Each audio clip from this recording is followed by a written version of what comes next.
Atëherë, të nderuar përfaqësues të medjave, qytetarët e Republikës Kosovës tani më jeni dëshmitar të një tendence të skajshme, jashtëzakonisht të dëmshme për Kosovën, të mos konstruimit Kuvendit të Republikës Kosovës. Me datën 8 korrekt, siç e dini, janë certifikuar rezultatet e zgjedhjeve parakoshme. Ka kalua pati kushtetues, sot janë 30 ditë. Dhe sot kur është dashur prej qytetarët e Kosovës presin që institucionet e Kosovës të konstruojnë, që kuvendi të jetë funksional, të zgjidhet kryetari apo kryetari dhe anëtarët e kryesisë, sot del kryetari i lëvizjes vetëvendosje dhe i thotë qytetarëve e Kosovës na duhet ende kohë. Pa patë më në kur kohë 30 ditë me diskutu me partitë politike për me ardhur një marrëveshje politike.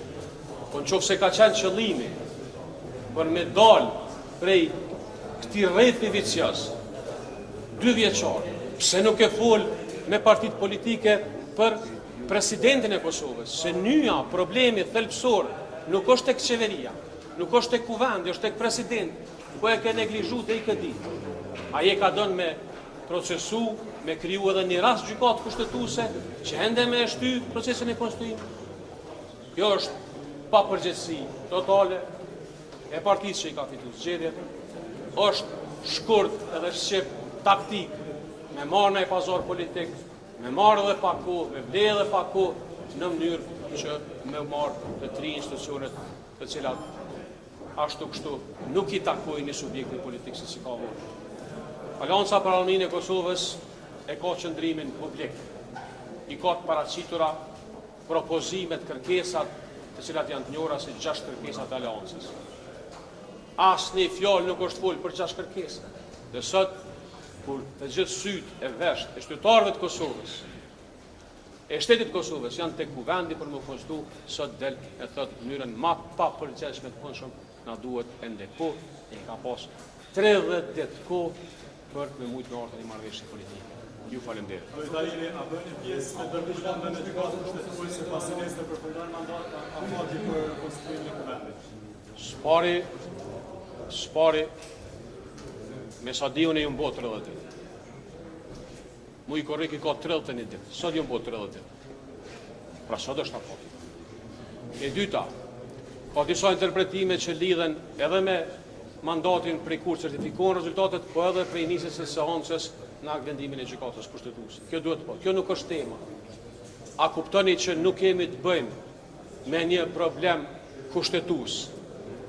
Këtu ka problem me një logjik autoritare për me mujt me i marrë të 3 pushtetet, presidentin, qeverin dhe kuvendin. Nuk kemi të bëjmë me krizë kushtetuese, s'ka krizë kushtetuese.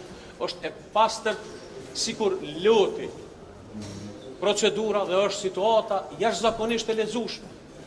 Ai ka prit krejt Kosova sot me konstituu kuvendin, me fillu me funksionu shteti. Kjo nuk ka të bëjë me krizë kushtetuese. Kjo ka të bëjë me tendencë të vazhdimit të lodhjes, po ne nuk do të lodhim. Ju falenderoj.